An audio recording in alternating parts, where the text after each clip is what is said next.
नमस्कार, जय हिंद। स्वागत है आपका फिर से आपके अपने YouTube channel let's study learn with Kumar में। तो 9th क्लास का चैप्टर 1 कंप्लीट होने के बाद चैप्टर 2 हम शुरू करेंगे, अमेरिका की क्रांति। और ये जानने का प्रयास करेंगे किन किन कारणों से अमेरिका की क्रांति हुई। तो यहाँ पर मैंने आपको मैप बना के बताने का प्रयास किया है। ये उत्तरी अमेरिका, दक्षिणी अमेरिका और यूरोप और नीचे अफ्रीका, और ये बीच का जो महासागर है इसे हम अटलांटिक महासागर कहते हैं। भौगोलिक खोजों के फलस्वरूप हम लोगों ने ये देखा कि सबसे पहले 1492 ईस्वी में अमेरिका की खोज होती है। और जैसे जैसे शक्ति का पृथक्करण होता है और जैसे जैसे लोगों के अंदर बुद्धि और विवेक का विस्तार होता है, वैसे वैसे लोग जागरूक होते हैं। तो भौगोलिक खोजों के फलस्वरूप सबसे पहले 1492 ईस्वी में जो है 1492 ईस्वी में कोलंबस जो है अपनी यात्रा शुरू करता है भारत की खोज के लिए। लेकिन वो पहुंच जाता है अमेरिका में। वो पहुंच जाता है, इस क्षेत्र में आके पहुंचता है और यहाँ के लोगों को रेड इंडियन बोलता है। तो 1492 ईस्वी में कोलंबस कोलंबस जो है वो अमेरिका की खोज करता है। वो खोज करता है अमेरिका का और उसको नाम देता है नई दुनिया का। नाम देता है नई दुनिया का। क्योंकि अमेरिका की क्रांति हम पढ़ रहे हैं तो खोज से ही पहले शुरू करेंगे। तो 1492 ईस्वी में कोलंबस खोज करता है अमेरिका का, उसे नाम देता है नई दुनिया का, तथा वहाँ के लोगों को रेड इंडियन बोलता है। यहाँ के जो लोग हैं उनको नाम देता है रेड इंडियन। रेड इंडियन का नाम दिया जाता है। इसके बाद से जो है अमेरिका पे जो आधिपत्य यूरोप वालों का होता है, इसमें कनाडा जो होता है वो फ्रांस के अंतर्गत आ जाता है। फ्रांस के अंतर्गत आता है और अमेरिका और मेक्सिको जो है इस पर यूके यानी कि यूनाइटेड किंगडम, ब्रिटिश साम्राज्य कहिए या फिर इंग्लैंड कहिए, इनका शासन इस पे चलाया जाता है। इसके पश्चात शुरू होता है 1492 के बाद एक और व्यक्ति जो है खोज करने के लिए निकलता है। तो अमेरिको वेस्पुची उसका नाम होता है। उसका नाम रहता है Amerigo Vespucci. Amerigo Vespucci Amerigo Vespucci के द्वारा, क्योंकि वास्को डी गामा सिर्फ इन क्षेत्रों को खोज करके चला गया था, पुनः जब आता है अमेरिगो वेस्पुची तो वो संपूर्ण ये बड़े से महाद्वीप की खोज करता है। और अमेरिगो वेस्पुची के ही नाम पे अमेरिका का नाम जो है अमेरिका पड़ता है। और इस नई दुनिया की जो खोज है वो विस्तार से करता है और इसी के नाम पे अमेरिका का नाम जो है अमेरिका पड़ता है। तो अमेरिका का नाम जो है अमेरिका अमेरिगो वेस्पुची के नाम पे पड़ा। अमेरिका का नाम जो है अमेरिगो वेस्पुची के नाम पे अमेरिका का नाम अमेरिका पड़ा। ये हो गया। इसके बाद से 1492 ईस्वी के बाद से हम सब याद रखेंगे, क्योंकि फ्रांस में कनाडा का आधिपत्य होता है और यूएसए और मेक्सिको पे यूके का। तो दोनों के बीच में युद्ध प्रारंभ होता है। एशिया वाले क्षेत्र में भी हम बात करें तो भारत पे ब्रिटिश का साम्राज्य था और कुछ जगहों पे फ्रांस वालों ने भी कब्जा किया था। इंडोनेशिया, मलेशिया, सिंगापुर, ब्रुनेई, उधर की तरफ जाएंगे तो फ्रांस ने कब्जा किया था। तो इन देशों के बीच जो युद्ध होता है और इस युद्ध को कहा जाता है सप्तवर्षीय युद्ध। इस युद्ध को कहा जाता है फ्रांस और इंग्लैंड के बीच युद्ध होता है। इस युद्ध को कहा जाता है सप्तवर्षीय युद्ध। इस युद्ध को कहा जाता है सप्तवर्षीय युद्ध। क्वेश्चन पूछेगा कि सप्तवर्षीय किन दो देशों के बीच हुआ, तो फ्रांस और इंग्लैंड के बीच। सप्तवर्षीय युद्ध जो है वो हुआ 1756 ईस्वी से लेके 1763 ईस्वी तक। 1756 ईस्वी 1763 ईस्वी तक लड़ा गया सप्तवर्षीय युद्ध। ये युद्ध फ्रांस और इंग्लैंड के बीच लड़ा गया। इसके अलावा हम ये भी याद रखेंगे कि ये जो युद्ध लड़ा गया ये 13 उपनिवेशों के लिए लड़ा जा रहा था। इस समय जो अमेरिका में जो संपूर्ण उपनिवेश थे, उपनिवेश किसे कहते हैं, जब कोई बड़ा देश किसी छोटे देश पर अपना अधिकार कर लेता है तो उसे उसका हम उपनिवेश कहते हैं। तो यहाँ पे जो है अमेरिका में कुल मिला के 13 उपनिवेश थे। अमेरिका में जो है 13 उपनिवेश स्थापित थे। 13 उपनिवेश थे जिसे अमेरिका ने बाद में चल के स्वतंत्र कराया। तो फ्रांस और इंग्लैंड के बीच सप्तवर्षीय युद्ध शुरू हुआ 1756 से लेकर 1763 ईस्वी तक चला। और इस युद्ध में यूके यानी कि यूनाइटेड किंगडम या इंग्लैंड की जीत होती है और इस पूरे अमेरिका पे कब्जा हो जाता है कब्जा हो जाता है ब्रिटिश साम्राज्य का, यानी कि यूनाइटेड किंगडम का। इसके चलते अमेरिका में जो भी लोग थे जो क्रांति के बारे में सोच रहे थे, वो कहीं ना कहीं धीरे धीरे अब अवगत होते हैं इस बात से कि अब जो है हम अमेरिका को रेवोल्यूशन के द्वारा, क्रांति के द्वारा आजाद करा सकते हैं। उसका कारण ये था कि जितने भी अमेरिका में लोग थे, कुछ लोग यूरोप से घूम कर आए थे, तो यूरोप में जाने के बाद वहाँ पे संसद था, वहाँ पे शक्ति पृथ्वीकरण का सिद्धांत था, वहाँ पे धर्मनिरपेक्षता था, जिसको देखकर उनके अंदर भी ये भाव पनप रही थी कि कहीं ना कहीं हमारे देश में भी इस प्रकार की व्यवस्था को शामिल किया जाए। इसके लिए अमेरिका की क्रांति शुरू होती है 1756 से लेकर 63 के बाद। जब फ्रांस यहाँ से चला जाता है तब इन लोगों को एक मौका मिलता है क्रांति करने के लिए। और इसके बाद 1763 के बाद से जो है स्टाम्प एक्ट आता है 1765 में। 1765 में जो है स्टाम्प एक्ट आता है, स्टाम्प एक्ट। इसके जरिए इंग्लैंड की सरकार जो है कर लगाती है अमेरिका पे कि स्टाम्प जितनी कागजी प्रक्रिया होती है उस पर आपको ज्यादा से ज्यादा टैक्स देना पड़ेगा। और इसके विरोध में जो है इसी के विरोध में ये ऐलान किया जाता है। लेजर फेयर का सिद्धांत जो है एडम स्मिथ ने दिया। और इसके अलावा वहाँ के जो सेनापति थे इंग्लैंड के, जिसका नाम था कॉर्नवालिस। इंग्लैंड का जो सेनापति था, इंग्लैंड का सेनापति जिसका नाम कॉर्नवालिस था, कॉर्नवालिस 7 वर्षीय युद्ध के अंतर्गत वो हार जाता है और यहाँ से उसको भागना पड़ता है। तत्पश्चात 1756 में स्टाम्प एक्ट पारित किया जाता है, जो अमेरिकी स्वतंत्रता क्रांति का एक बहुत ही बड़ा कारण बनता है। और इसके विरोध में अमेरिका की जनता ये बोलती है कि जो है इंग्लैंड की सरकार में यदि हमारी सदस्यता नहीं रहेगी तो हम कर नहीं देंगे। यानी कि अमेरिका के द्वारा ये कहा जाता है कि जो भी सरकार या जो भी डिसीजन हमारे अमेरिका के बारे में लिया जा रहा है उसमें कुछ लोगों को, अमेरिका के नागरिकों को भी शामिल करना पड़ेगा इंग्लैंड की सरकार में। इंग्लैंड की सरकार ऐसा नहीं करती है, जो क्रांति का एक मुख्य कारण बनता है। आगे चल के 1774 में 4 जुलाई 1776 में ये ऐलान किया जाता है कि अमेरिकावासी प्रत्येक वर्ष 4 जुलाई को अपनी स्वतंत्रता दिवस को मनाएंगे। ये ऐलान किया जाता है। इसके अलावा आगे चल के एक तत्कालीन घटना बनती है अमेरिकी स्वतंत्रता कारण का, जो है बनता है बोस्टन टी पार्टी। तत्कालीन कारण, अमेरिकी क्रांति का तत्कालीन कारण,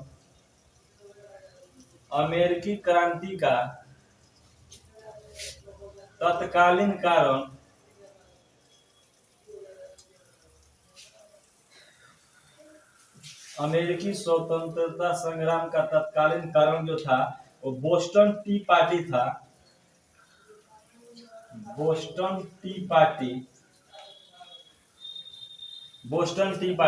क्योंकि यहाँ पे इंडिया से चाय को लेके जाया जाता था इंग्लैंड, और इंग्लैंड से पैकिंग करके अमेरिका में ले जाके ज्यादा टैक्स पे उसको बेचा जाता था, जिसके चलते बहुत ही अधिक दाम पर अमेरिका के लोगों को सामान खरीदना पड़ता था। इसके लिए अमेरिका के लोगों ने पूर्ण रूप से इसका विरोध किया। और जब ये तट पे लेकर आए चाय को, तो वहां से रेड इंडियन बन के अमेरिका के लोगों ने चाय को अटलांटिक महासागर में फेंक दिया और यहीं से क्रांति शुरू हो गई। और अमेरिका में जो 50 स्टेट थे, सभी लोगों ने साथ मिलकर ऐलान किया कि हम सभी एक होकर इंग्लैंड सरकार का सामना करेंगे और अपने देश को स्वतंत्र कराएंगे। इसके लिए सभी ने मिलके और एकजुट होकर इस कार्य को सिद्ध किया। तो कहीं ना कहीं देखा है तो अमेरिका की क्रांति सफल होती है। उस समय इंग्लैंड का जो राजा होता है, जिसका नाम होता है जॉर्ज तृतीय। इंग्लैंड के शासक जो होते हैं, इंग्लैंड के उस समय के जो शासक होता है, जिसका नाम होता है जॉर्ज तृतीय।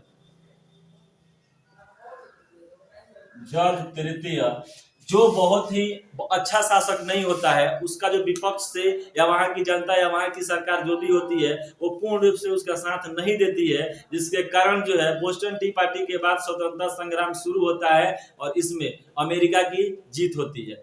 तत्कालीन कारण था इसमें बोस्टन टी पार्टी। इसके अलावा सब 4 जुलाई को अमेरिका वासी ऐलान करते हैं कि हमारा स्वतंत्रता जो है वो 4 जुलाई को मनाया जाएगा 1776 में। और 1783 में होता है, 1783 में फ्रांस इधर से भले ही चला जाता है, लेकिन जब झगड़ा होता है इंग्लैंड के बीच में और अमेरिका के बीच में, तो इसमें जो है फ्रांस इनडायरेक्टली साथ देता है अमेरिका का और अपना एक सेनापति चुन के भेजता है जिसका नाम लाफायते होता है।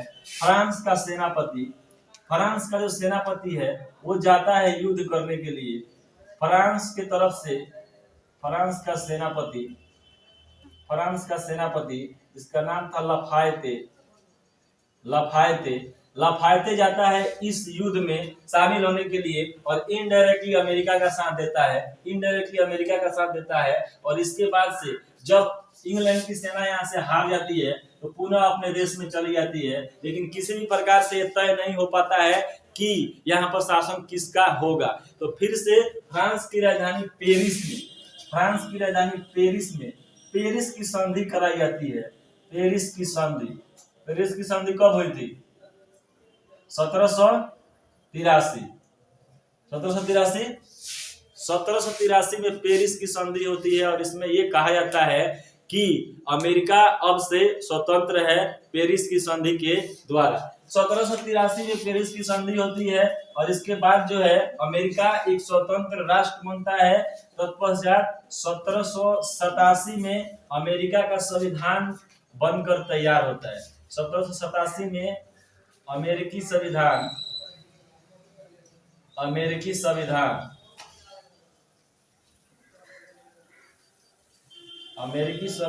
बना तथा 1789 ईस्वी में लागू किया गया।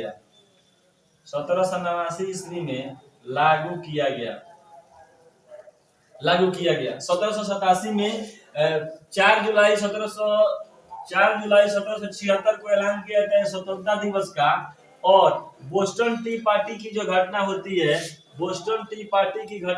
है उसके बाद से जो है पेरिस की संधि होती है 1783 में। और 1783 के बाद ये तय हो जाता है कि अमेरिका स्वतंत्र रहेगा। उसके बाद से संविधान निर्माण की प्रक्रिया शुरू होती है 1787 में और 2 साल के बाद यानी कि 1789 ईस्वी में अमेरिका का संविधान लागू होता है। विश्व का पहला ऐसा देश है जहां पर गणतंत्र की स्थापना होती है। विश्व का पहला ऐसा देश अमेरिका बना जहां पे लिखित संविधान बनाया जाता है। विश्व का पहला ऐसा देश होता है जहां पे धर्मनिरपेक्ष की स्थापना होती है। तो इस प्रकार अमेरिका की क्रांति सफल होती है। अमेरिका की क्रांति के सफल होने के बहुत सारे कारण थे। सबसे पहला कारण था जॉर्ज तृतीय जो इंग्लैंड का राजा था। ये बेहतर शासक नहीं था, जिसके कारण अमेरिकी स्वतंत्रता संग्राम सफल हुई। दूसरा कारण बनता है भौगोलिक कारण। अमेरिका और इंग्लैंड की जो बीच की दूरी थी ये 300 मील थी। अमेरिका और इंग्लैंड की बीच की जो दूरी थी 3000 मील थी। 3000 मील, जिसके चलते पता चलते इन लोगों को आने में काफी दिक्कत होती थी। पूरा अटलांटिक महासागर के इस छोर से दूसरे छोर पे आना पड़ता था। इसके अलावा अमेरिका के लोग ये अच्छी तरह से जान चुके थे कि हमें जो है अब आजादी चाहिए और पूरा अमेरिका एक हो चुका था। बाद में चल के अमेरिका के जो 50 राज्य है वो संयुक्त हो गए। तब से अमेरिका का नाम हो गया यूएसए यानी कि United state of America, Hindi में संयुक्त राज्य अमेरिका। और एक होके संपूर्ण विश्व में जो है अपना परचम ला रहा है। संपूर्ण विश्व में सबसे शक्तिशाली राष्ट्रों में अमेरिका को गिना जाता है। यही कारण था अमेरिकी स्वतंत्रता संग्राम के। इसमें जो है क्वेश्चन अब थोड़ा हम लोग देख लेते हैं कौन कौन सा क्वेश्चन है। तो इसमें है अमेरिका की राजधानी कहाँ है। तो अमेरिका की राजधानी हम देखें तो उस समय न्यूयॉर्क था। अभी अमेरिका की जो राजधानी है वो वाशिंगटन है। इस समय अमेरिका की राजधानी जो है वो है वाशिंगटन।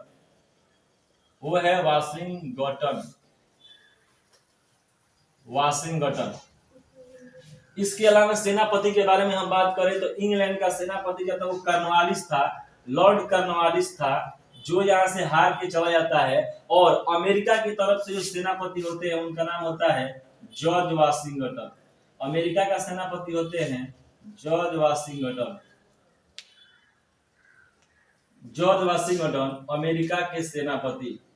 अमेरिका के सेनापति के साथ साथ जब अमेरिका स्वतंत्र होता है तो अमेरिका के प्रथम राष्ट्रपति जॉर्ज वाशिंगटन को ही बनाया जाता है। जॉर्ज वाशिंगटन को ही राष्ट्रपति बनाया जाता है। इसके अलावा टॉमस स्मिथ ने जो है अपनी पुस्तकों के माध्यम से लोगों को जागरूक करने का काम किया। टॉमस स्मिथ ने एक पुस्तक लिखी जिसका नाम था कॉमन सेंस। इसका नाम था common sense. Common sense. Adam Smith नाम था जी उसका। उनका नाम था किधर गया, टॉम स्पेन।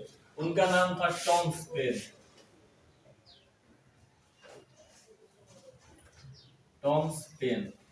टॉम स्पेन ने कॉमन सेंस पुस्तक की रचना की, और उससे जो है इसके अलावा शक्ति पृथक्करण का सिद्धांत, यानी कि पावर जो है एक व्यक्ति में निहित नहीं रहेगा बल्कि सब में पावर का बंटवारा होगा। आज हम लोग पढ़ते हैं विधायिका, कार्यपालिका और न्यायपालिका, ये दिया गया मॉन्टेस्क्यू के द्वारा। तो शक्ति पृथक्करण का सिद्धांत जो है, शक्ति पृथक्करण का सिद्धांत मॉन्टेस्क्यू के द्वारा दिया गया। इसको भी हम साथ में जानते चलते हैं। शक्ति पृथक्करण का सिद्धांत, शक्ति पृथक्करण का सिद्धांत, शक्ति पृथक्करण का सिद्धांत जो है, शक्ति पृथक्करण का सिद्धांत मॉन्टेस्क्यू, शक्ति पृथक्करण का सिद्धांत मॉन्टेस्क्यू के द्वारा दिया गया। और उसने अपनी पुस्तक विधि की आत्मा नामक पुस्तक की रचना की, जो अमेरिका के साथ साथ फ्रांस की क्रांति में भी अपनी महत्वपूर्ण भूमिका को निभाया। इसके अलावा हम बात करें तो बाकी इसमें अमेरिका का सेनापति कर्नवालिस से लिखा गया था ना। हाँ। सही है। अमेरिका का संविधान लागू हुआ, ये हो गया। अमेरिकी स्वतंत्रता संग्राम का सेनापति, राष्ट्रपति, सप्तवर्षीय युद्ध। तो क्वेश्चन नंबर 1 में है अमेरिका की राजधानी कहाँ है, तो उस समय न्यूयॉर्क था, इस समय वाशिंगटन है, तो वाशिंगटन ही लिखेंगे। क्वेश्चन नंबर 2 है कॉमन सेंस पुस्तक की रचना किसने की, तो टॉमस पेन ने। 3 नंबर है स्टाम्प एक्ट कब पारित किया गया, तो 1765, इसमें लिख दिया गया है 1765। 4 नंबर में अमेरिकी स्वतंत्रता संग्राम में अंग्रेजों का सेनापति कौन था, तो अंग्रेजों का सेनापति था कर्नवालिस, मिटा दिया गया। अमेरिका का संविधान कब लागू हुआ, तो अमेरिका का संविधान लागू हुआ 1789 में, बन के तैयार हुआ था 87 में, लागू किया गया 89 में। विश्व में सबसे पहला लिखित संविधान किस देश का, तो अमेरिका का। विश्व में सबसे प्रथम लिखित संविधान अमेरिका का था। सबसे पहला धर्मनिरपेक्ष राज्य अमेरिका था। विश्व में सबसे पहले शक्ति पृथक्करण का सिद्धांत जो है अमेरिका के द्वारा दिया गया। इसके अलावा किस संधि के द्वारा अमेरिका को स्वतंत्रता मिली, तो पेरिस की संधि। यहाँ पर लिखा गया है पेरिस की संधि। ये रहा पेरिस की संधि जो है, पेरिस की संधि के द्वारा अमेरिका को स्वतंत्रता मिली। अमेरिकी स्वतंत्रता का सेनापति कौन था, तो जॉर्ज वाशिंगटन था। इसके अलावा सेम क्वेश्चन है अमेरिका के प्रथम राष्ट्रपति कौन थे, तो जो अमेरिका के सेनापति थे जॉर्ज वाशिंगटन, उन्हीं को बनाया गया अमेरिका का प्रथम राष्ट्रपति। सप्तवर्षीय किन 2 देशों के बीच में हुआ, तो सप्तवर्षीय जो है ब्रिटेन और फ्रांस के बीच में हुआ। लेजर फेयर का सिद्धांत किसने दिया, एडम स्मिथ। शक्ति पृथक्करण का सिद्धांत मॉन्टेस्क्यू। सेनापति लफायते, यहाँ पर बता दिया गया है, लफायते फ्रांस का सेनापति था। जॉर्ज तृतीय कहाँ का शासक था, इंग्लैंड का। जॉर्ज तृतीय शासक था इंग्लैंड का। इसके अलावा धर्मनिरपेक्ष की सर्वप्रथम स्थापना अमेरिका में। धर्मनिरपेक्ष की स्वतंत्रता, शक्ति पृथक्करण का सिद्धांत, सबसे पहला लिखित संविधान, सब अमेरिका में रहेगा। नई दुनिया का पता किसने लगाया, कोलंबस ने लगाया नई दुनिया का पता। पुनः अमेरिगो वेस्पुची ने उसको विस्तार से खोजा। नेक्स्ट है अमेरिका में कितने उपनिवेश थे, तो अमेरिका में 13 उपनिवेश थे। नहीं लिखा गया, लिखा गया था 13 उपनिवेश। लिखा तो गया था इधर 13 उपनिवेश, मिटा दी। हाँ, ये 13 उपनिवेश यहाँ पर बता दिया गया है कि अमेरिका के 13 उपनिवेश थे। नेक्स्ट है अमेरिका की स्वतंत्रता संग्राम, नहीं, सर्वप्रथम आधुनिक गणतंत्र शासन की व्यवस्था अमेरिका में हुई। अमेरिकी स्वतंत्रता संग्राम का तत्कालीन कारण Boston T party. Boston T party किधर है? अमेरिका की क्रांति। हाँ ये है, बोस्टन टी पार्टी के द्वारा जो है अमेरिका की क्रांति शुरू हुई। नेक्स्ट है राइट्स ऑफ मैन पुस्तक की रचना जो है थॉमस जेफरसन ने की, और थॉमस जेफरसन के द्वारा ही 4 जुलाई को ऐलान किया गया था कि अमेरिका जो है अपना स्वतंत्रता दिवस मनाएगा। सही गलत देख लेते हैं। जॉर्ज वाशिंगटन अमेरिका के प्रधानमंत्री थे। गलत है कि अमेरिका में प्रधानमंत्री नहीं होता है, राष्ट्रपति होता है। तो अमेरिका के प्रथम राष्ट्रपति थे, तो ये गलत है। नेक्स्ट है अमेरिका यूरोप महादेश में स्थित है, तो ये गलत है। यूरोप महादेश में इंग्लैंड है, इधर ये उत्तरी महादेश, उत्तरी अमेरिका महादेश में आता है, तो ये भी जो है गलत है। अमेरिकी स्वतंत्रता संग्राम के दौरान स्वाधीनता के पुत्र एवं पुत्री नामक संगठन का निर्माण हुआ। और ये सही था, जो भी अमेरिका के लोग थे वो स्वाधीनता के पुत्र और पुत्री नामक वाक्य के द्वारा आंदोलन का प्रचार प्रसार किए थे, तो ये जो है सही है। अमेरिका की खोज कोलंबस ने नहीं किया था, तो ये गलत है, क्योंकि अमेरिका की खोज कोलंबस ने किया था। अमेरिकी स्वतंत्रता संग्राम में फ्रांस ने इंग्लैंड का साथ दिया। अमेरिकी स्वतंत्रता संग्राम में फ्रांस का इंग्लैंड ने साथ नहीं दिया, बल्कि अमेरिका का साथ दिया, तो ये गलत है। अमेरिकी स्वतंत्रता संग्राम घोषणा पत्र जेफरसन ने तैयार किया था, ये सही है। जेफरसन वो व्यक्ति था जो स्वतंत्रता संग्राम का नेतृत्व किया था। स्टाम्प एक्ट ग्रीनवे के समय पारित हुआ, ये भी सही है। बाकी है गणतंत्र, मौलिक अधिकार, मताधिकार, उपनिवेश, राजतंत्र। इसको जो है आपको क्लास में लिखवाया जाएगा या पीडीएफ के द्वारा आपको ग्रुप में भेजा जाएगा।